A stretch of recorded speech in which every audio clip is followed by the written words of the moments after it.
حضرت انس رضی اللہ تعالیٰ عنہ روایت کرتے ہیں کہ آقا علیہ السلام نے فرمایا یوم قیامت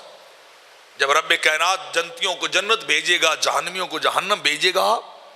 تو یکا یک رب کائنات کی بارگاہ سے آواز آئے گی اخرج من النار من ذکرنی یوما او خافنی فی مقام۔ رب کائنات ارشاد فرمائے گا یوم قیامت اخرجو، نکالو اس کو، من ذکرنی یوما، جس نے دنیا میں رہ کر ایک دن بھی مجھے یاد کیا تھا، اسے جہنم سے نکال کے باہر لے آؤ، اور اسے بھی نکال کے باہر لے آؤ خافنی فی مقام، جو ہر روز تو نہیں ڈرا تھا، ہر جگہ پہ اسے اللہ کا خوف نہیں آیا تھا، لیکن خافنی فی مقام، کسی ایک جگہ پہ اس کے دل میں رب کا خوف آیا تھا، وہ اپنے خدا سے ڈرا تھا۔ جاؤ اس میرے ذکر کے صدقے، میرے خوف کے صدقے سے بندے کو جہنم سے نکالو، جنت عطا کر دو۔ خافنی فی مقام کے الفاظ پہ غور کیجئے۔ رب کائنات فرماتا ہے جو زندگی میں کبھی ایک بار بھی ڈرا ہو، ایک بار بھی خوف زدہ ہوا ہو کہ میرا خدا مجھے دیکھ رہا ہے، میں گناہ کروں گا، میں چھپ کے زنا کروں گا،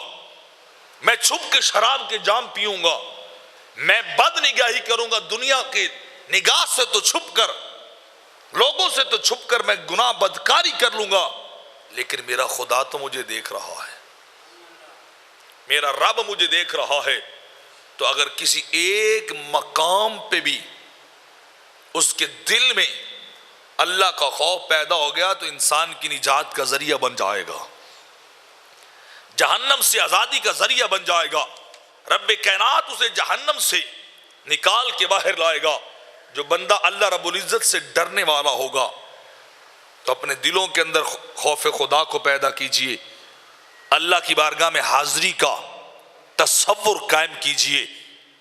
اللہ کے بارگاہ میں حساب و کتاب کا تصور قائم کیجئے، اپنے رب کی بارگاہ میں جانے کا خوف اپنے دل و دماغ میں طاری کیجئے کہ ہم نے اپنے رب کے دربار میں پیش ہونا ہے،